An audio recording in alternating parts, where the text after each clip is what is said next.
Yeah. This meeting is being live streamed. By staying in this meeting, you consent to being live streamed. Anyone with access to the live stream can watch or share. Okay. Joanna, can you please start the presentation? Yeah. Yes, absolutely.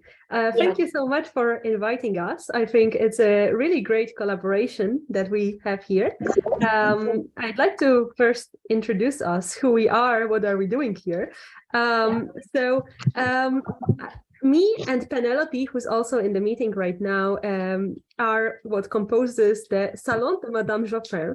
This is a group which has monthly, normally sometimes bi-monthly discussion meetings on different topics. Those discussion meetings are in English, and we have quite a large international group that is always joining us. And the name Salon de Madame Geoffrin is inspired by Enlightenment salons. So me and Penelope met while we were studying arts, culture, and media at a university together. And we heard about Madame Geoffrin, who was born in the 17th century. And she was one of the first women in Paris that organized those sort of salons. So those were meetings that were considered the center of the philosophical movement. So she invited a lot of philosophers and also people who created the encyclopedias and generally artists, interesting people. So this is what our concept is based on. The general idea behind the salon is to have those sort of casual conversations, discussions on different topics. And those topics can be anything. They can be on philosophy, on psychology, on art. Sometimes we have movie nights, sometimes we have open mics. Basically, it all depends. And we also have a lot of suggestions from our members for what we can do. And we have some rules in our salon to keep those meetings safe for everyone and nice for everyone, especially since we moved online since we first started. Of course, we have the general Zoom etiquette, but you obviously know it since you have been doing this for a while as well. And generally, we have this rule of respecting each other's views and cultures and trying to understand each other rather than argue, and not taking disagreements in a discussion personal. And of course, always feel free to invite your friends to our events. Feel free to join all our other events. We will post links to our social media at the end of this presentation. Some events that we had in the past were, for example, on the idea of jealousy and envy and how it was seen throughout history and what experiences we have with them. Also, there was one on censorship and the history of censorship, and how it unfolds in different countries and how we can conceptualize it. We had an open mic as well, which is quite similar to what we will do today. So indeed, sharing and making a small presentation on something that interests you. And this is quite similar to what we'll do today. We'll ask you to share either a book or a movie or a piece of music that you think represents your culture well. We also had an event, for example, on attachment styles and love languages. So just generally very broad topics that our members bring in. And this is what we bring for you today in our wonderful collaboration with GLEx.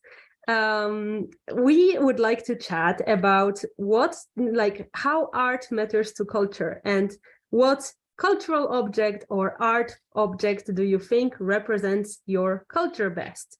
And this can be anything. This can be a book that you read as a child. This can be a movie that you find that shows your culture very well. It can be a building, it can be a painting, a song, a poem, pretty much anything. So I'm very curious to hear from you, but I think perhaps me and Penelope can start. I will start. I come from Poland. Penelope comes from Greece and Cyprus. So I will begin by introducing something that I thought of immediately with this question. So I thought of some books that I have been reading as a child. And this is especially a book series that have been published in Poland since 1975 and is still being published actually with sequels right now. The official book series ended, but there's still more being published. And those are basically books for teen girls that really, I think, represent quite in a realistic manner what it's like to live in Poland, to grow up, to come of age, what different problems that you might have, and so on. Looking back, those are quite simple books, but they, I think, represent quite realistically, what it is like to live in my culture. On the other hand, I thought about a completely different area of culture, and this is another book that I have been reading as a child, and this one represents for children in a really nice, accessible manner. It represents all of the different Slavic mythology and Slavic monsters, especially. So Poland is Christian mostly right now, but in the past, long before Christianity came in, there was this Slavic mythology there, and there has been quite a lot of folk creatures that people believed in. And a lot of those are still preserved in, for example, different proverbs that we have. People still quite often talk about them. And this book introduced me to them as a child.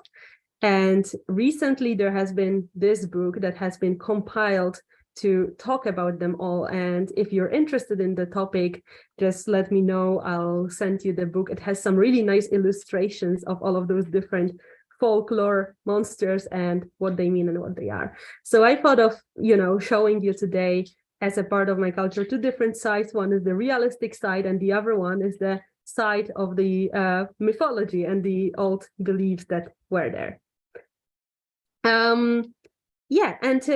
I think now Penelope would like to say something. In the meantime, I'll try to erase some of the lines that appear on the screen. I'm so sorry about it. I've removed yeah. that. Yeah, I've removed the person from the meeting as well, but I'm Yes. not able to erase the lines. I'll try to unshare and share again. Maybe that will help. Yes, please. Yeah. Okay, let's see.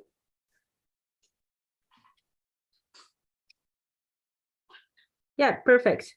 Yes, thank you. Penelope, would you like to go on?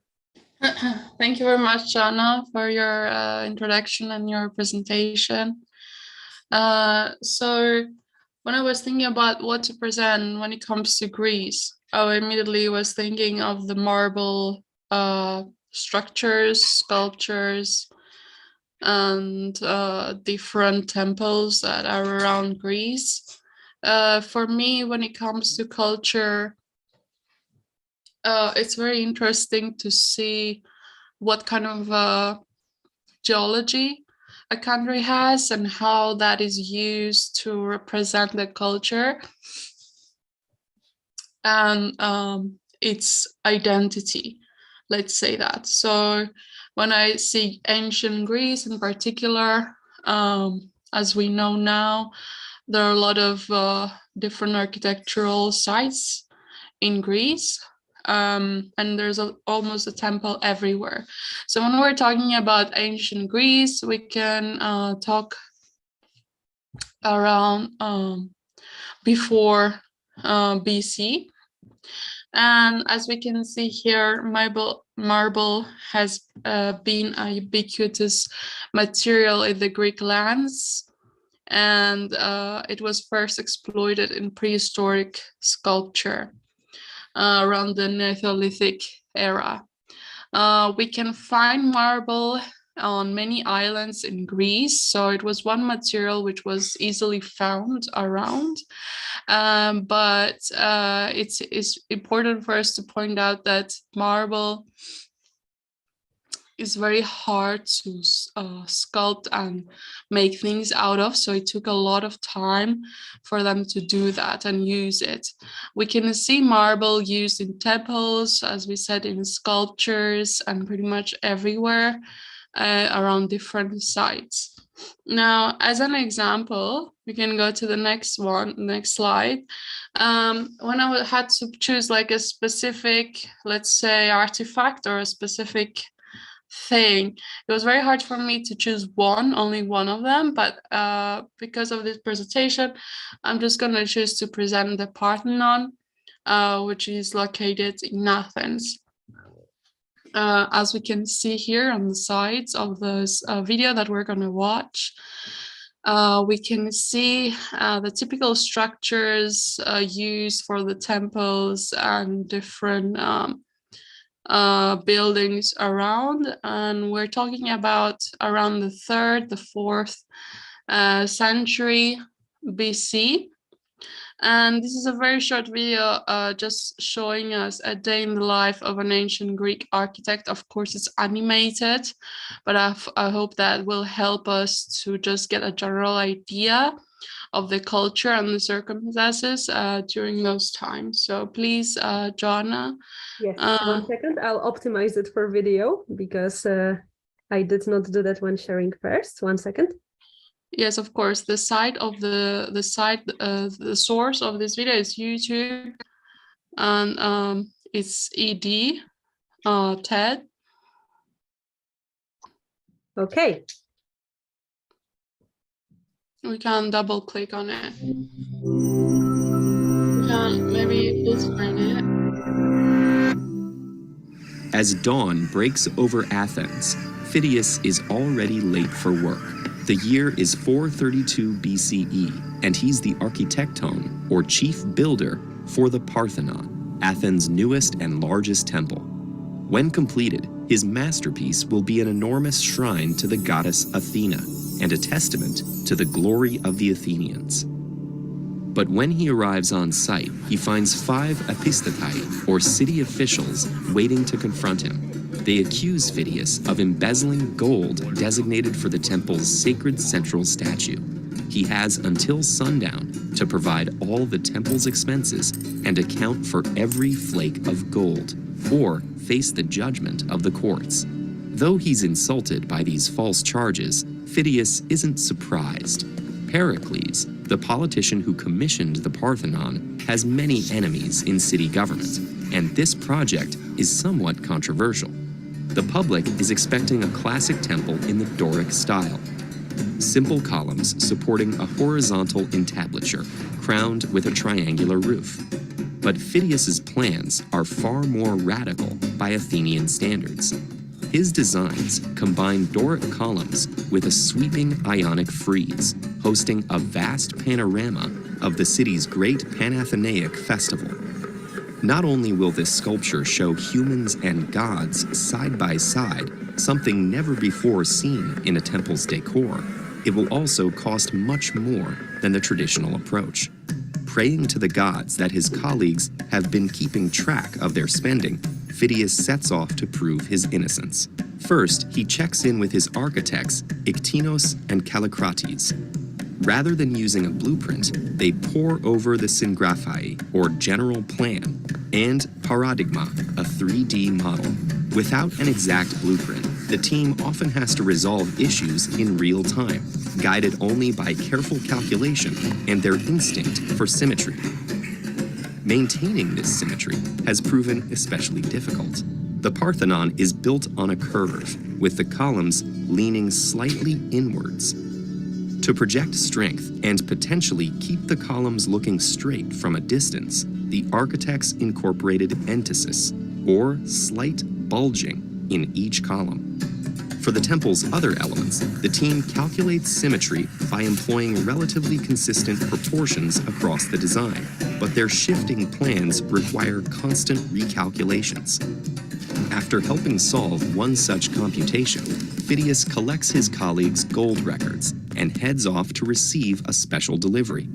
Immense marble blocks for the Parthenon's pediment have just arrived from quarries at Mount Pentelicon. The usual ramps would collapse under the weight of these 2 to 3 ton stone blocks, so Phidias orders the construction of new pulleys. After recording the additional expense and supervising the construction all afternoon, he finally arrives at the sculpture workshop. His sculptors are carving 92 mythical scenes, or metopes, to decorate the temple. Every carving depicts fighting from different epic battles, each a mythical representation of Greece's victory over Persia about 40 years earlier. No temple has ever used so many metopes before, and each scene adds to the temple's ballooning expenses. Finally, Phidias turns to his primary responsibility and the focal point of the entire temple. Covered in thick layers of gold, minutely decorated, and towering above her worshippers, this will be a statue of the city's patron and protector, Athena Parthenos. When the temple is complete, throngs will gather on its perimeter, offering prayers, performing sacrifices, and pouring libations for the goddess of wisdom. Phidias spends the rest of the day designing finishing touches for the statue, and as the light fades, the epistatai arrive to confront him. After looming over his records, they look up triumphantly. Phidias may have accounted for the temple's general spending, but his records show no mention of the statue's gold. At that moment, Pericles himself arrives to save his chief builder. The temple's sponsor tells them that all the gold on the statue can be removed and weighed individually to prove Phidias's innocence, assigning laborers to the task and charging the officials to watch them late into the night. Phidias and his patron leave their adversaries to the mercy of mighty Athena. So that's how things got done on the Acropolis. But what about in the rest of town? Check out this video to get a glimpse of civic life in ancient Athens.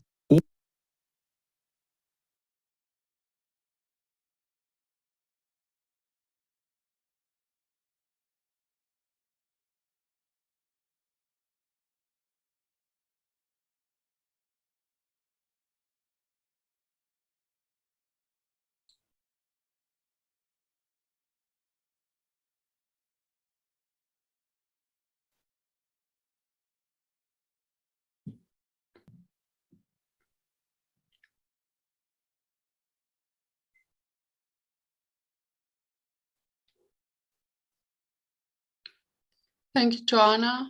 And now we can go to our next part of the presentation.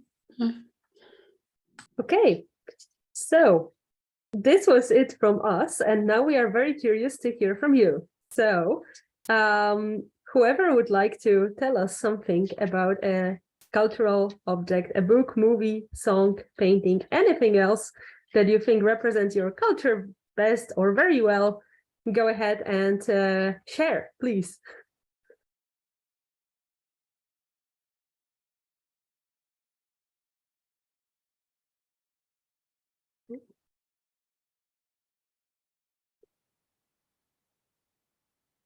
Okay, so thank you for the wonderful presentation. I'm not really like I haven't prepared anything specific, but I don't know what I can say. But I think that in India there are a lot of temples, and the architecture is simply, like it's really amazing. But we don't really have so much about it. Like the West doesn't know so much about the temples in India. Like all of us, like since I'm an architect, I have studied Parthenon and a lot of Greek structures, but rarely do we study any Indian structures. So maybe if we are to conduct another session, then I would surely like to present about Indian temples. But next time, like I haven't prepared anything for this session. But if there's anyone else who would like to share about their culture, please go ahead. Kevin, Sam, Okay. do you have anything to share? Yes, I like to say something a little bit about our culture. Okay, nice to Yes, meet you all. please. Yeah. Yes, this is Kevin from Korea. So I am very glad to be here. So, as you guys aware, we have a very long history. So during the Korea dynasty, actually, before Korea was set up, we have 500 years Joseon dynasty. it lasted 500 years. Before that, we had the Korea dynasty. I'm not really sure how many years. Somebody who can tell me how many years was the Korea dynasty? Maybe a few hundred, right? So we believe that also is like era of it's like uh, Pax Korea. Do you know Pax Romana, right? It's a first part of the culture.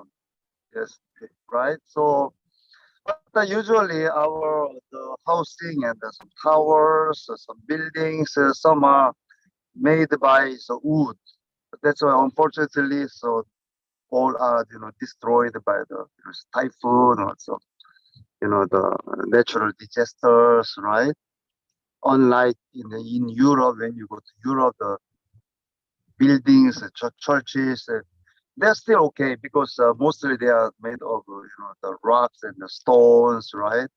But some Korean houses are mostly made by wood. That's why many of them are already destroyed. Yes. So that's why in Korea we are very modernized society. Every buildings are newly built, right? It's a skyrocketing. So when you come to Seoul or some big cities, there are a lot of high buildings. A part of a 50 stories or 60 stories, uh, very high apartments, right? So So yeah, I think I would like to add one thing. Like I've been to Korea, and I was really amazed at how they have preserved the traditional buildings. Like they have been rebuilt, but still, they have protected the architecture and they've built the buildings in the same style. And I have a photo which, like, literally, I'm standing inside the palace, and I can see the palace gate, and there are like very high storied buildings just okay. outside the palace gate. So it's really amazing to see like both traditional and modern buildings in Korea. So I really So like that. which palace did you visit? Gyeongbokgung, I think Doksugun, or palace? it is the largest palace. Which is the largest palace in Hwanga or something. I'm not really sure which is the largest the big Um, I palace. have the picture of it. Let me check. Um, So so Gyeongbokgung Palace. Gyeongbokgung is Gyeongbokgung. the biggest. Gyeongbokgung. Yeah, it's the biggest, I think. Yeah. Uh, that is also Mm. most beautiful. Yeah, it's very beautiful. Okay. Mm. What can you say about Korean palace? I really loved the palace. Like there is, I think the way they've preserved it. Like we also have a lot of forts in Okay. Maharashtra, the state that I'm from, and most of them are destroyed. Like we do Okay. not have any remains of the walls and all that. Everything is destroyed, and Uh, we never really bothered to rebuild it. Like uh, Korea did. Yeah, yeah. So it's every really sad. Yeah. year, yeah, every Mm. year, we just uh, maintain it or Mm. remodel, right? Right. That's why Right. so it's Yeah. very maintained. So Sajita, I like to ask you something. So you have a very great also the building which is called Taj Mahal, right? Yes.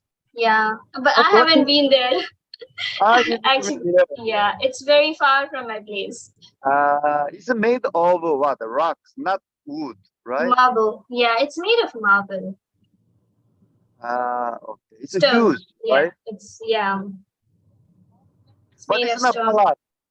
It's a It's a tomb. tomb. Yeah, it's a Tomb. It's tomb. not Yeah. palace, right? Yeah, it's not a palace. Okay. Yeah, I love to go there. Love to see Taj Mahal. Yeah, even I would love to go there, but I haven't had a chance. Okay, that's good. Yes. Any Koreans who like to add more about our culture or anything about Korean culture? I invite you some Korean friends here. If Hmm. it's possible, Sanjita, can you let them just introduce themselves? Some of Yes, them. please. Yeah, yeah. They They like can it. introduce themselves. Yeah. Yes, please, Korean friends, can you tell them, global friends, about our culture, greatness of our culture?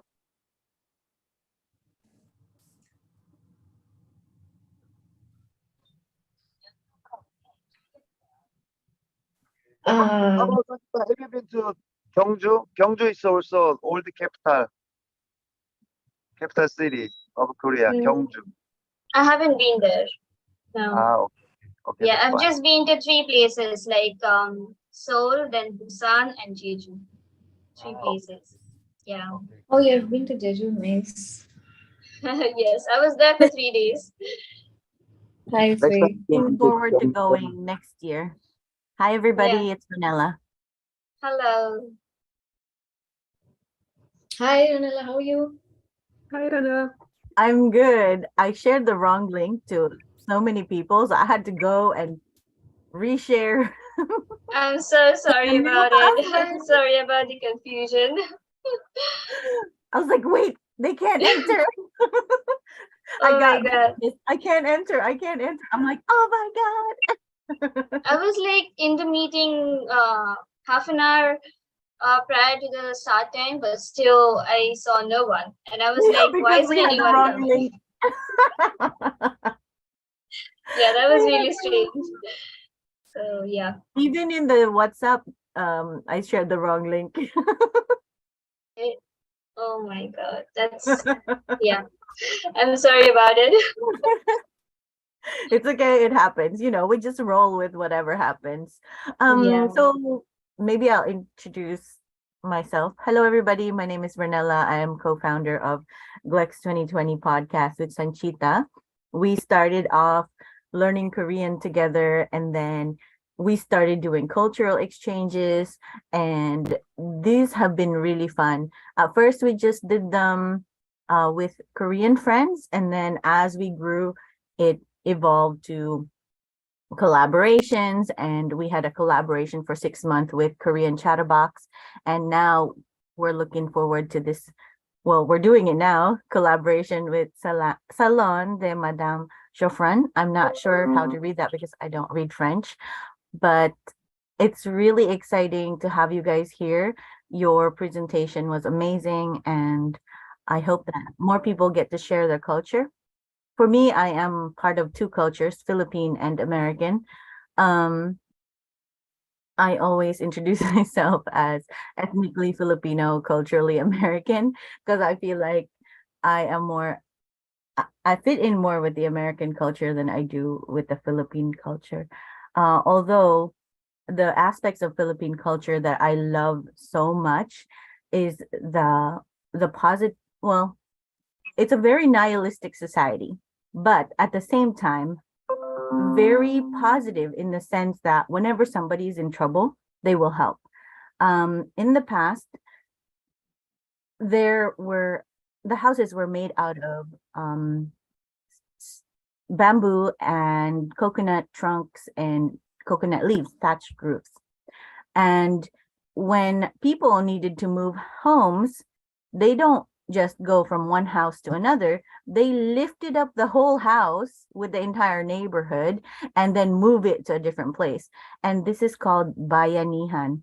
And bayan means town, country, and nihan addition is like making it into a verb, like being a neighbor, or that kind of being a person of the country, like you that's the embodiment of Philippine culture, like you help each other out, bayanihan. I don't know how else to describe it, but that is one of my most favorite aspects of being Filipino, because wherever you are in the world, like if there's a Filipino there, if you're struggling, more than likely they will help out. Like, you need a new sofa? Okay, I got you. You need pots and pans? Okay, I got you. So it's like it wherever there are Filipinos, if you're Filipino, I think that you will survive in that country. And every single country in the world has a Filipino, because the Philippines major economic, I don't know what to call it, but they are the OFWs, overseas Filipino workers. There are Filipinos in every single country in the world because the Philippines produces a lot of the workers that work in the world. Like Korea has recruits from the Philippines. The United States recruits nurses from the Philippines. Even Saudi recruits medical professionals and also domestic helpers from the Philippines. So yeah, I guess those are the part of the Philippine culture that I what do you call it? Meyer. Relate to, yeah. Because my parents came to the United States as overseas Filipino workers, you know, and then I grew up here. And it's not really a book or a movie or a song, but I feel like that's the embodiment of Philippine culture. Yeah, I mean, quite a lot of people actually have been mentioning, buildings already, architecture. Like, I think that's very important, what kind of spaces you live in and how you live in those spaces. So what you say is, yeah, it's also a really big part of culture. Yeah. And as I spent 20 years in the Philippines, can I add something more? Actually, Yes, please. Philippines is quite, it's quite different from the Korea when it comes to culture, especially, it's different value. The Philippine people is a value, it's family, right? Family bonding is very strong. While Korea, we value work. People are very workaholic here, right? So, it's when it comes to work, we prioritize work. Whenever we even though we are sick or we have a very emergency in the family, we have to go to work, right? But in the Philippines, when people have an emergency in, the family, they absent for the work, and then they take care of their children, even some doctors, I was shocked when I set appointment with a doctor, and then I went to the clinic, then the doctor was not there. So I asked the secretary, "Oh, where's doctor? We had already appointment." And then the secretary said, doctor had the emergency, the family. So maybe the child is sick or child had this like a graduation ceremony in school. So they just, prioritize something about their family. Sanchita, that's true, right? That's very true. Like, I've made so many great Filipino friends. Like, Yeah, I've never been close to people like that before. Like, they're really kind and very sweet. yeah, So yeah, I love right. making friends. Yeah. And Yeah, I think most of our learners are from the Philippines, like Korean learners. So we have a really great time with them. mm. So I really love to go back to the Philippines. Yes. Okay, Ronella, yes, good to see you here. 안녕하세요, 선생님. Yeah, 반가워요.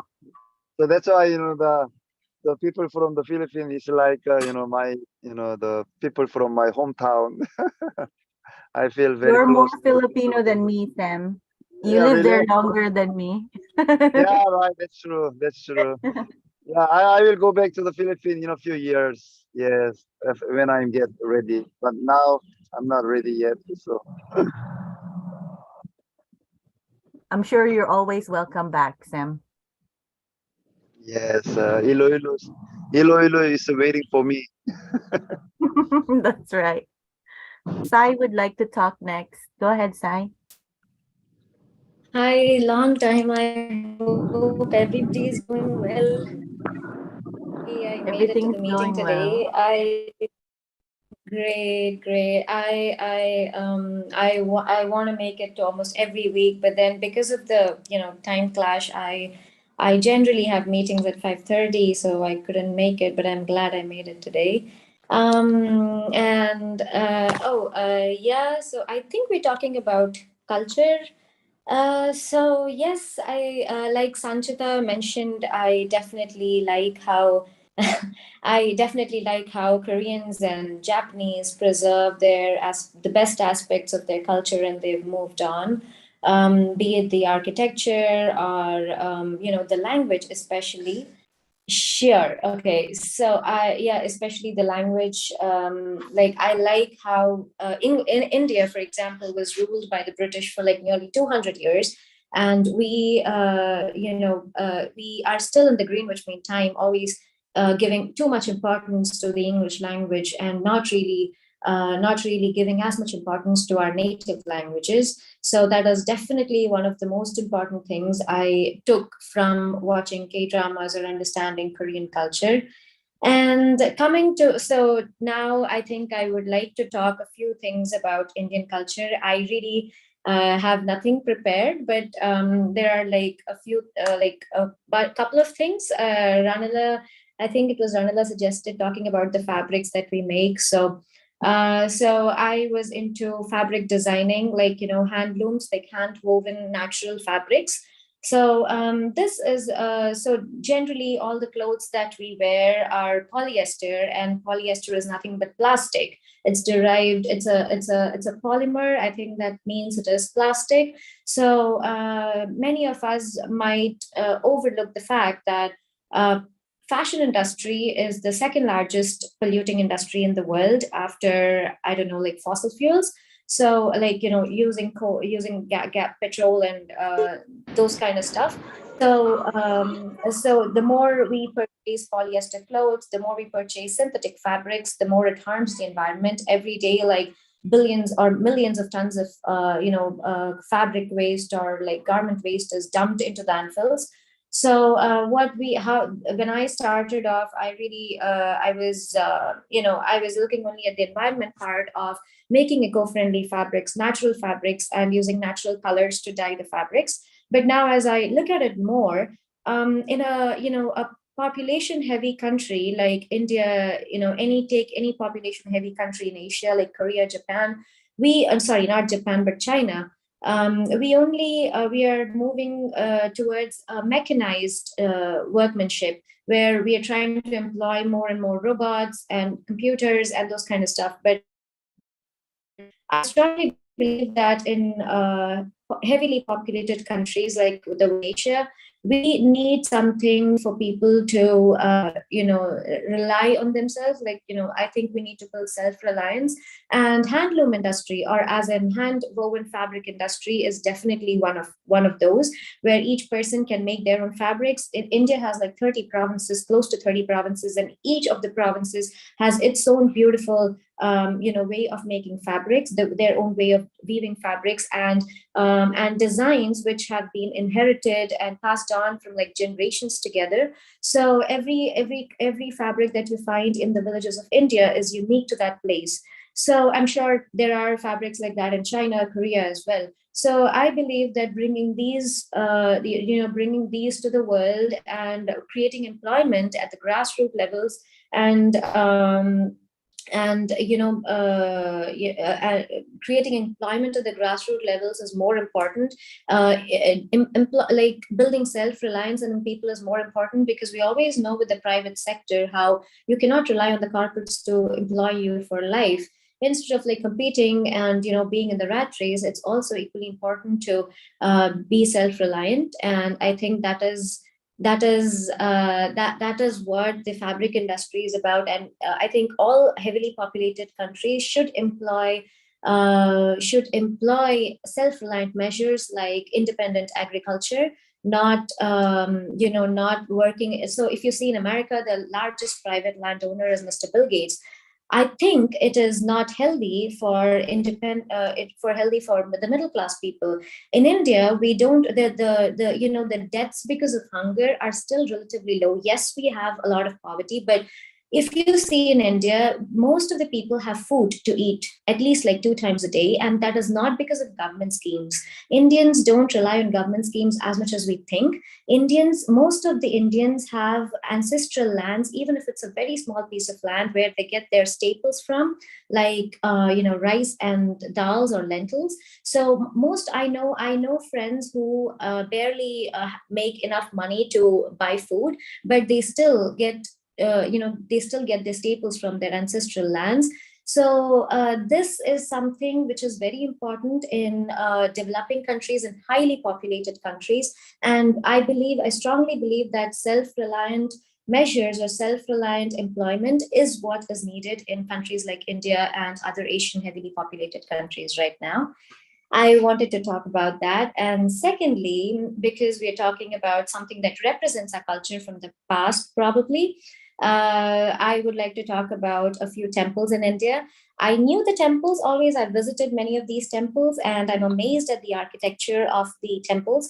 We have, especially in South India, I've visited many of the temples, and they are huge, they are immense, and intricacy of the design of these temples is what amazes me.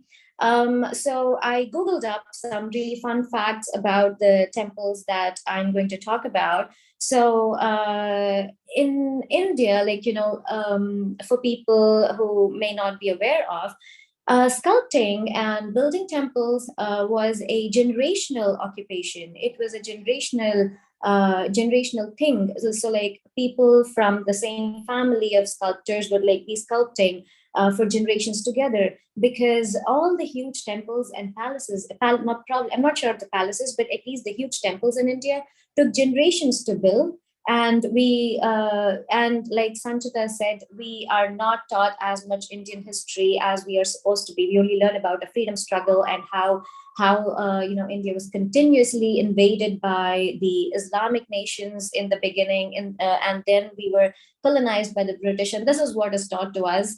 But now we are growing out of it thanks to the influence of the global world and to more exposure. We are learning to appreciate our culture, our architecture, our heritage.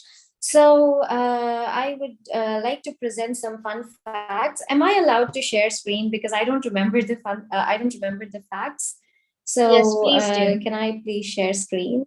Okay, thank you.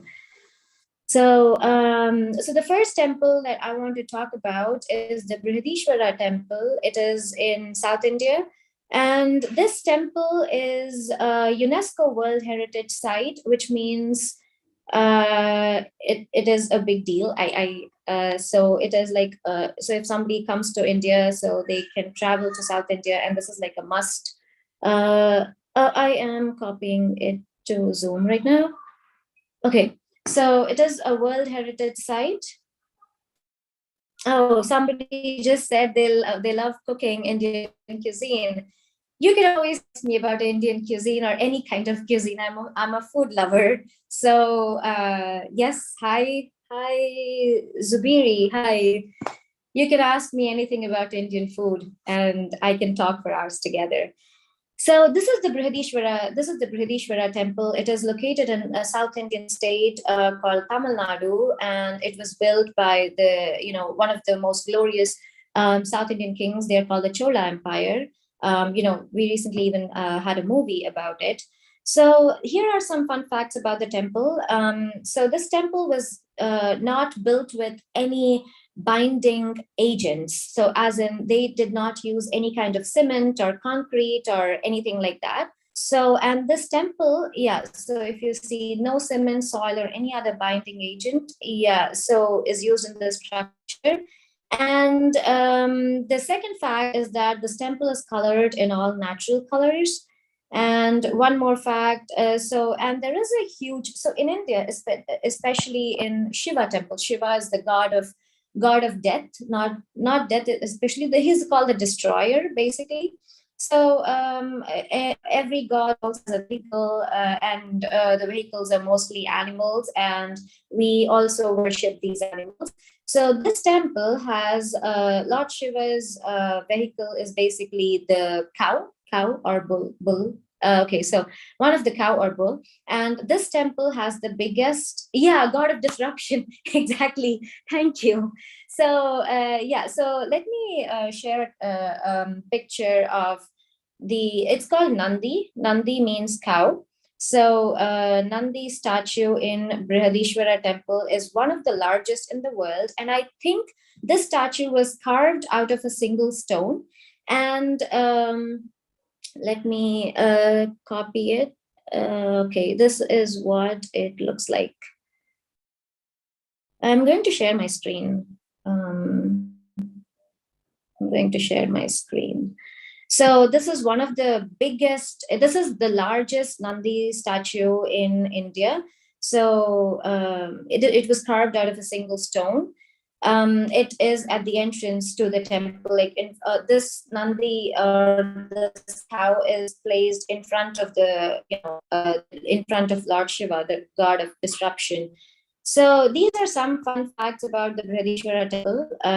It has, again, like in Indian temples, especially if you see, you would see there the intricacy of carving. Like in those days, they spent days together. They didn't have machines. They would spend days together taking the stone and chiseling it to perfection.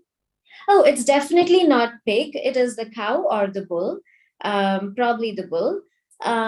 So yeah, they would spend days together chiseling. Yeah, they would spend days together chiseling stones and to get the required idols or anything like that. And the best part about these is that these intricate carvings tell stories about the kings. They tell stories about the people, and a lot is also written, or a lot is also inscripted on the walls of these temples. So a lot of South Indian temples are still preserved. North Indian temples have been destroyed a lot because of continuous invasion by different kings from other parts of the world. So the next temple that I want to talk about is called the Sun Temple, which is in the central eastern part of India. So this Sun Temple has more fun facts. The Sun Temple is built on a chariot kind of a thing. The structure of the temple is like a chariot where three wheels touch the ground and one wheel doesn't touch the ground. So it's not touching the soil, the land, or anything. So it is just hanging in the air. And so I remember, if I'm right, during the British rule, there was this certain architect who was intrigued by this, and he was like, how can this be? Like, you need all the four pillars or all the four wheels on the ground, otherwise the temple wouldn't balance. So I think he tried adjusting, the legend says that he tries adjusting it a little bit, but then he could see that it was unbalancing, so he left it as it is. And to this day, the one of the wheels of this temple is not touching the ground. So I will copy this. I'll share my screen. So another fun fact about the Sun Temple in Konark is that it has 7 horses in the it has the horse. So color and yes, the stone that is used in making this temple is not available in India, and 12 pairs of wheels that define the 12 months of the Hindu calendar. So I have not visited this temple, but this is the temple that this is what the temple looks like. This is what the temple looks like. I can try to get a better image. Yeah.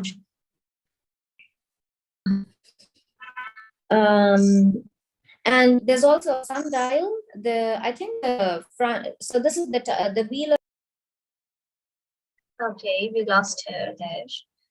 The share screen was interfering with her connection. It was Okay.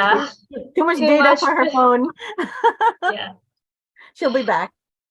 But Yes, that was great. You guys in India have so much history. We and do, so- yeah, but no, like people in the West or no one in the world knows so much about Indian history. Like even we don't. Like we care more about what is outside of India. Yeah, of course, I India think has it's a fascinating. richest culture and tradition in the world because it's one of the oldest civilization. That's called the Harappa and the Sindh, and they built Indus lots of Valley. things. Indus Valley civilization, yeah. Yeah, and as well as they have invaded by lots of Muslim people over the century. And there was one guy whose name is Sultan Mahmud. He invaded more than 17 times the India. Yeah, Muhammad Ghazmi. He invaded 17 times. And he is the That was only very one fun. who has never lost a single war over there. And he loaded lots of jewelry and all other panties of the Indian temple. And he arrived his country and he built his own territory. Oh, there's one more fact that I want to share, if that's okay. I was thinking of something. Okay. Yes, please do. You have Oh, so I was- much I was- knowledge, though. I'm really happy that you could share so much. Yeah. So yeah, India has one of the world's first, like earliest universities. The name of the university is Nalanda University. And most of the books in Nalanda University were destroyed during invasions. And this was the university where the master master of, what do you call, his name is Chanakya. There's this The man called economics, Chanakya. master of The economics. yes, economics, the master of economics, finance. Basically, in China, there's this guy called Lao Tzu who wrote The Art of War. Just like that, Chanakya is equally ruthless, equally manipulative, and if you read his book, And he Ardhashastra. started using the alphabet, not the alphabet, the numerical sign 0. He started using that one as well. Oh, that man is Aryabhatta. His name is Aryabhatta. Chanakya is more into economics, finance, and government. And the constitution today, the Indian constitution today, has taken a lot of information, like used a lot of ideas from the Chanakya's book. And I think this man was from BCs, not after Christ. This man was from before Christ. Yes, Kautilya was his name as well. Yes, there are so many people who know him. He was the mastermind. One man pulled down the entire kingdom just because his father was murdered. And he was a physically weak man, but he destroyed an entire kingdom just to get revenge. So yeah, there are like countless stories like this in India, and can go on and on. Thank you so much for letting me talk. Thank you for I took a sharing lot of all time. this. This was fantastic. Thank you. Yeah, we have a few things to sum up, unless anyone has something more pressing to share. Yes, may I react to what Sai shared? But before that, I would like to greet everyone. It's evening here in Manila, so magandang gabi po sa inyong lahat. And of course, in Korean, it's still Yorobon, annyeonghaseyo. I'm not sure what time it is in France right now, so I will just say bonsoir to you, and of course to Sai and our other Indian friends. It's more of Punjabi greetings. Sat Sri Akal ji.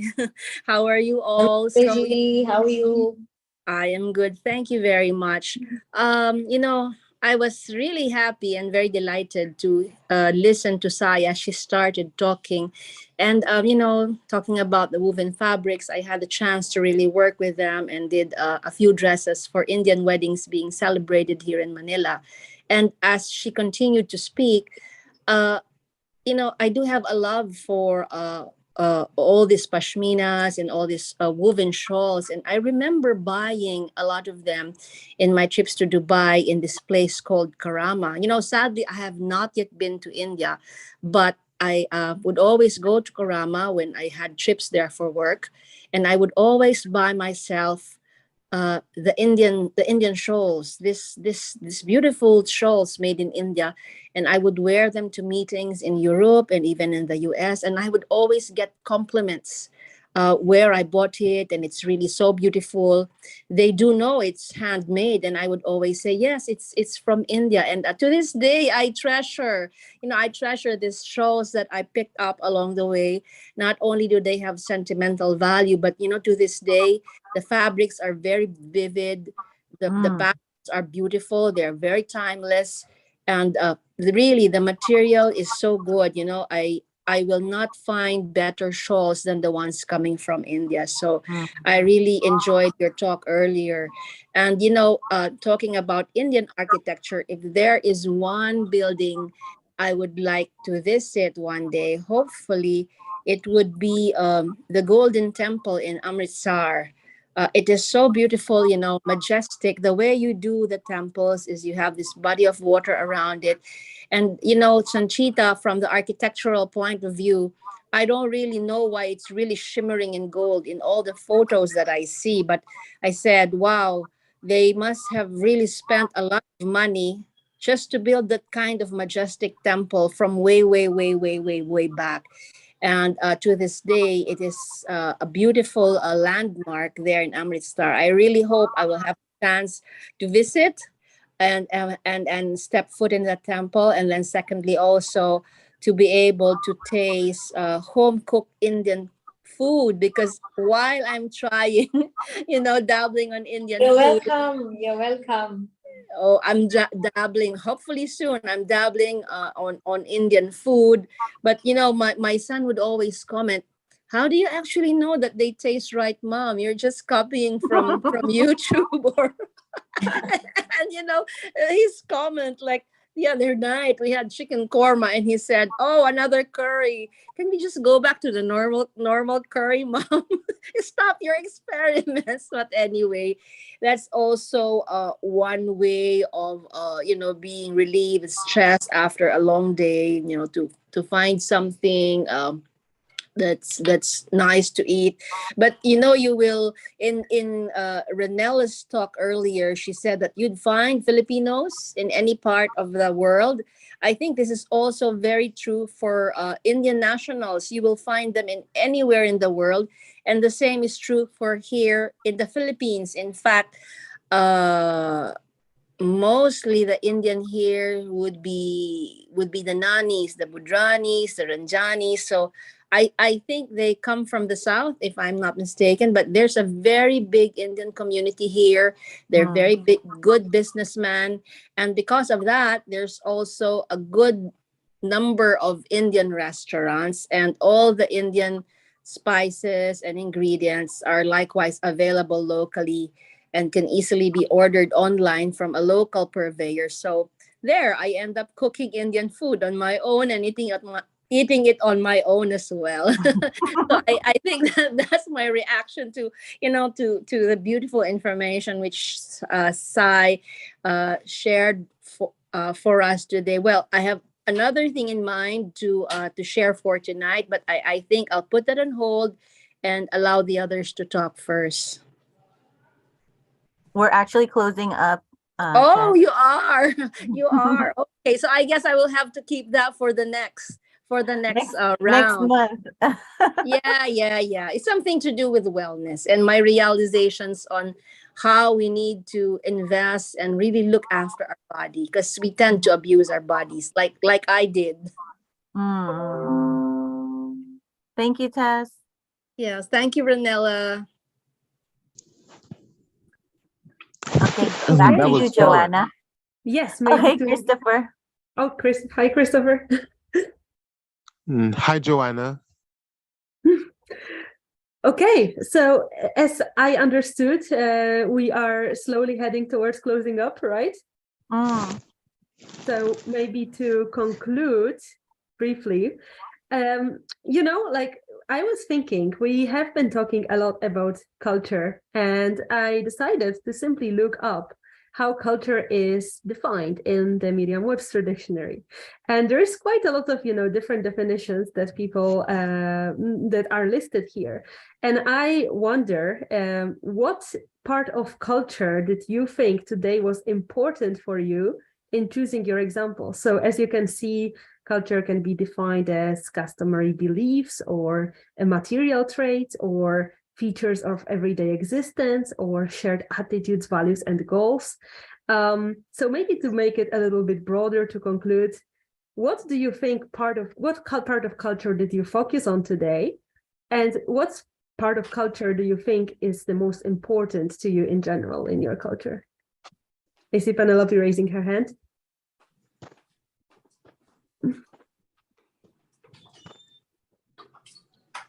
Thank you, everyone. Thank you, everyone who has presented things from their culture.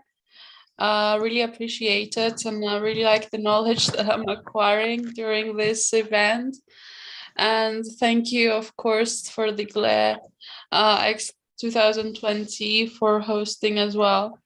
I just want to say that when I was choosing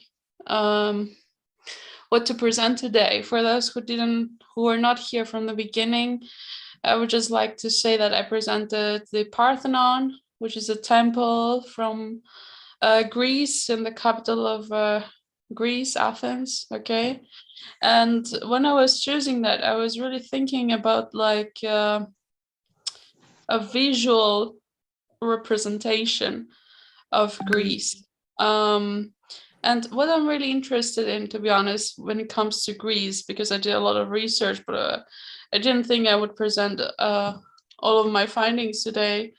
What I was really thinking about was how the Greeks in ancient Greece, particularly, were representing their beliefs and their cultures through images, through sculptures, through temples, through visual materialistic representations, and it's seen everywhere. I mean, in ancient Greece, we could see that there was this pagan religion which worshipped 12 gods, and a really big part of that kind of paganistic religion was to represent their gods with anthropomorphic how do we say features. So when we see ancient Greece, we have a lot of sculptures, a lot of symbols, a lot of all of those things. So for me, even if we could say that, for example, when it comes to culture, the norms or the everyday customs are of course are a crucial part, a really important part of the culture. But I think that even when it comes to materialistic representations of the culture, if we really dive deep into it, and of course when it comes to ancient civilizations, they really used materials to represent their culture in their surroundings. And I was really fascinated with, as I said before, the geology of each country, and how the geology also shapes the kind of patterns, the kind of materials, the kind of architectural differences when comparing one country to the other. I was really impressed with what the previous speakers were saying about Korea, South Korea, Japan, how they're preserving their temples and everything like that. If I'm not mistaken, most of them are made by wood, and they're painted still to this day.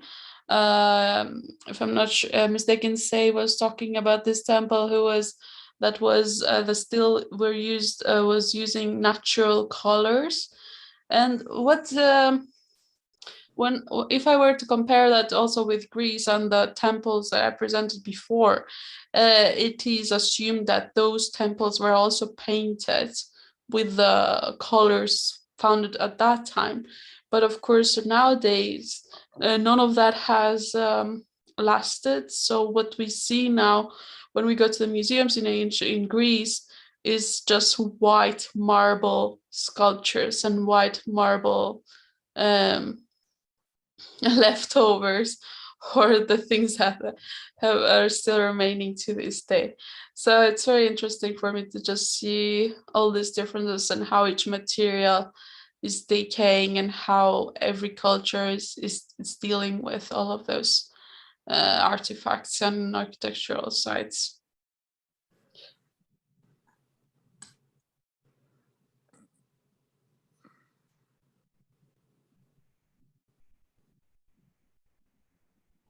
Yeah, thank you, Penelope. I think that was a great sum up also of what the previous speakers were saying. Yeah, I think I also have learned a lot of new things today. So thank you everyone for sharing. Would anyone like to say something else to conclude, or shall we move on to say goodbye for now? We can say goodbye for now so as not to keep everybody, but next month, All would right. you like to do this again? Perhaps we can discuss. Yeah, of course. We also will be sharing right now in the chat. I already shared it once, but once more for those who maybe missed it. If anyone of you would like to join for some of our other Salon events, please also do feel free. We always post them in the WhatsApp group whenever they are happening, and also on the Instagram, which was also shared already. Once more, sharing that for everyone, and thank you so much, GLEx, for inviting us. Of course. So I'll join. I'll try to get my Hemis to join. That's great. Hemis from Hangul Hamster. Oh, okay, nice. 3,100 plus.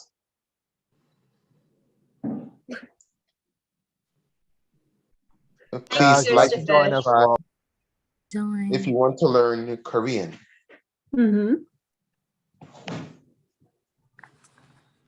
Thank you, everyone. Yes, shared thank you so much. We shared your May I WhatsApp ask a to our question group. here? Yeah, of Yes. course. When you guys are gonna do the same thing again?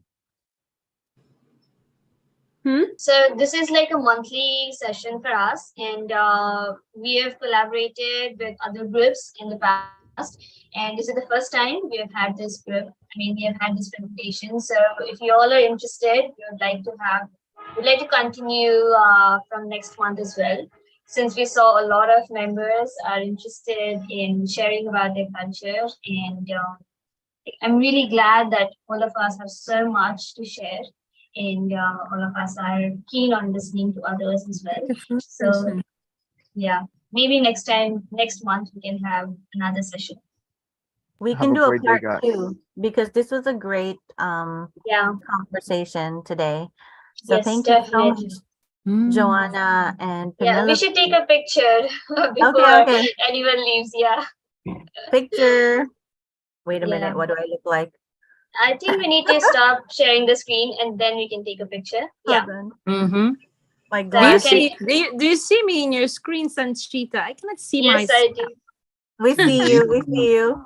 And Oh, Muffin. Disha's here. Disha's here. Disha always arrives on time for pictures. So Were you can there? everyone turn I on was their taking camera, pictures. please? Can everyone turn on their camera, please? Turn on your Oh, I'm camera. outside. Oh, So- Muffin and I are ready.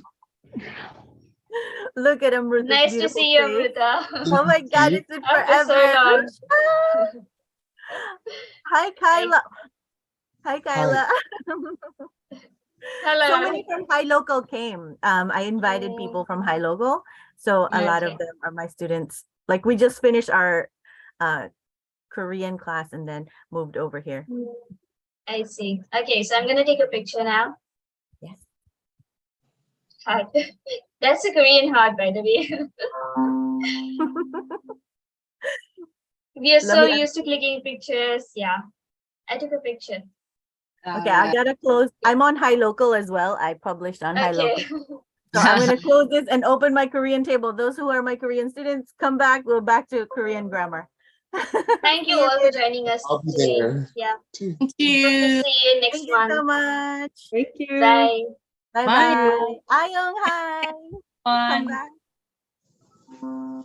Okay, I'm gonna stop the live stream as well. Take care. Bye, everyone.